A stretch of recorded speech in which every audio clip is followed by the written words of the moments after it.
귀신 보는 친구 2부 세 번째 이야기. 이 일도 우리가 중학교 때 한여름에 있었던 일입니다. 아마 여름방학이었던 걸로 기억합니다.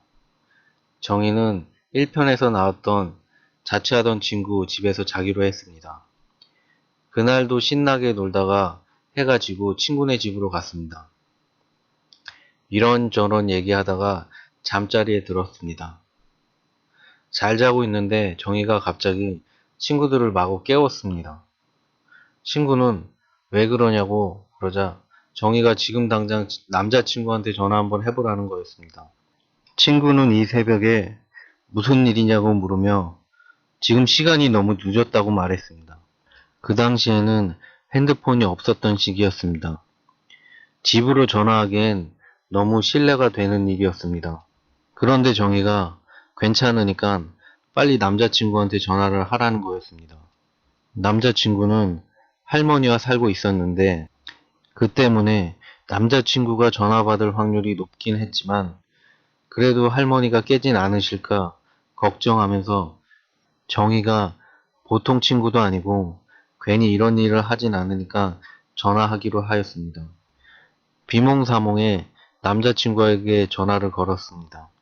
신호가 오래 가다가 자는 것보다 하고 끊으려는 찰나에 남자친구가 헉헉거리면서 여보세요 하고 받는 것이었습니다. 친구는 남자친구에게 왜 이렇게 헉헉대냐며 물었습니다. 남자친구가 하는 말이 자기를 깨워줘서 너무나도 고맙다고 했습니다. 네가 만약 전화를 안 해줬으면 나는 못 깨어났을 거라면서 울먹거리며 말을 했습니다. 친구는 남자친구를 다독이며 이제 괜찮다고 자고 만나서 얘기하자고 전화를 끊었습니다. 그러고 나서 정희한테 무슨 일이냐고 물었습니다. 정희는 꿈을 꿨다고 했습니다. 그 꿈 얘기는 정희가 어떤 길을 가고 있었습니다. 그런데 앞쪽에서 자취녀의 남자친구가 빠른 걸음으로 자기 쪽으로 걸어왔다고 합니다. 그래서 정희는 그 남자친구와 눈이 마주쳤고 반가운 마음에 인사를 했다고 합니다. 그런데 남자친구는 정희의 인사를 받아주지 않고 정희를 지나쳐서 계속 걸어갔다고 합니다. 정희가 생각했을 땐 분명 나를 봤는데 왜 인사를 안 하나 하고 생각을 했습니다. 마치 자기가 그 남자친구 눈에게 안 보이는 사람처럼 말이죠. 그래도 일단 기분이 나빠서 그 남자친구를 따라갔다고 합니다. 그런데 갑자기 뒤에서 누군가가 세게 툭 하고 밀었다고 합니다. 그래서 앞으로 넘어지고 누구야 하면서 뒤를 쳐다봤다고 합니다.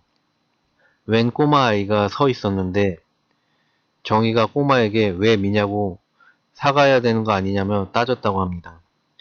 근데 그 꼬마는 놀란 표정으로 너 지금 내가 보여?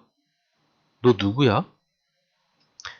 그 순간 정희가 이상하게 생각하고 길을 막으며 나 너 보여. 넌 누군데? 라고 말을 했다고 합니다.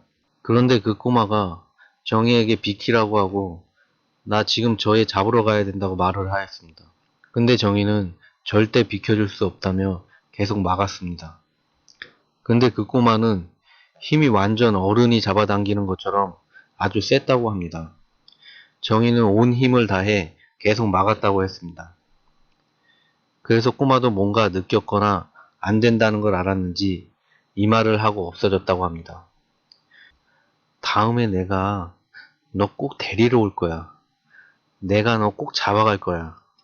라고 말하고 사라졌다고 합니다. 그러고 나서 정희가 꿈에서 깬 것이고 친구를 깨워 그 남자친구에게 전화를 하라고 했습니다. 그 다음날 남자친구를 만나 얘기했는데 똑같은 꿈을 꿨다고 합니다. 그러다 여자친구의 전화를 받고 깼다고 합니다. 하지만 정희를 보진 않았다고 했습니다. 그 꼬마는 과연 누구였을까요?